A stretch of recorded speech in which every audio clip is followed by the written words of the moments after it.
বলেছেন কোন স্বামী যদি কোন স্ত্রীকে চায়, তার প্রয়োজনের জন্য চায়, মহব্বতের জন্য, স্ত্রী যদি চুলায় রান্না করতে থাকে, ওই রান্না ফেলে দিয়ে তাকে আসতে হবে। হাদিস। রাতের বেলা স্বামী স্ত্রী শুয়েছে, স্বামীর চাহিদা আছে, স্ত্রীর কোনো সমস্যা নাই, স্ত্রী ফিট, ইচ্ছা করেই অহেতুক স্বামীকে বলল আমি রাজি না, উল্টা পাশে মুখ করে ঘুমিয়ে গেল। আল্লাহর নবী বলছেন সারা রাত আল্লাহর পক্ষ থেকে একজন ফেরেশতা আসবে, এসে এই নারীকে অভিশাপ দিতে থাকবে।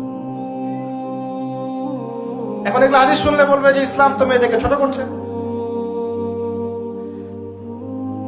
একজন মেয়ে তার একজন স্বামীর কথা বলছে, স্বামী তার মেয়ে, তার স্ত্রী, তার মা, তার বোন, সবাইকে তার মিরাসের হক দিতে হয়। একজন মেয়ে তার বাবার সম্পত্তি পায়, কোন কোন ক্ষেত্রে তার ভাইয়ের সম্পত্তি পায়, তার স্বামীটা তো পাই, তার ছেলেরটাও পায়, নানি হলেও সম্পত্তির হক আছে।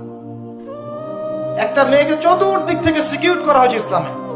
তারপরেও কিছু ফ্যামিলিস্টের কারণে এরা বলবে যে মেয়েদেরকে ইসলাম ছোট করছে।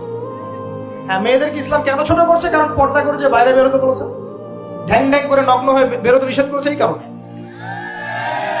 যদি বলে যে হ্যাঁ ইসলাম আপনাদেরকে ফ্রি মিক্সিং এর স্বাধীনতা দিচ্ছে, আপনারা সবাই ফ্রি মিক্সিং করেন, গেঞ্জি পরেন, টি শার্ট পরেন, স্যান্ডো গেঞ্জি পরে বাইরে ঘুরে বেড়ান, টাইট ফিটিং প্যান্ট পরে বাইরে ঘুরে বেড়ান, সব জায়গায় আপনারা ফ্রি মিক্সিং করেন, পর্ন দেখেন, জেনা করেন, মদ খান, ইসলাম খুব ভালো। তখন তোমাদের জন্য তো ইসলাম নয়, তোমরা জাহান্নামে যাও, আল্লাহর কি আসে যায়?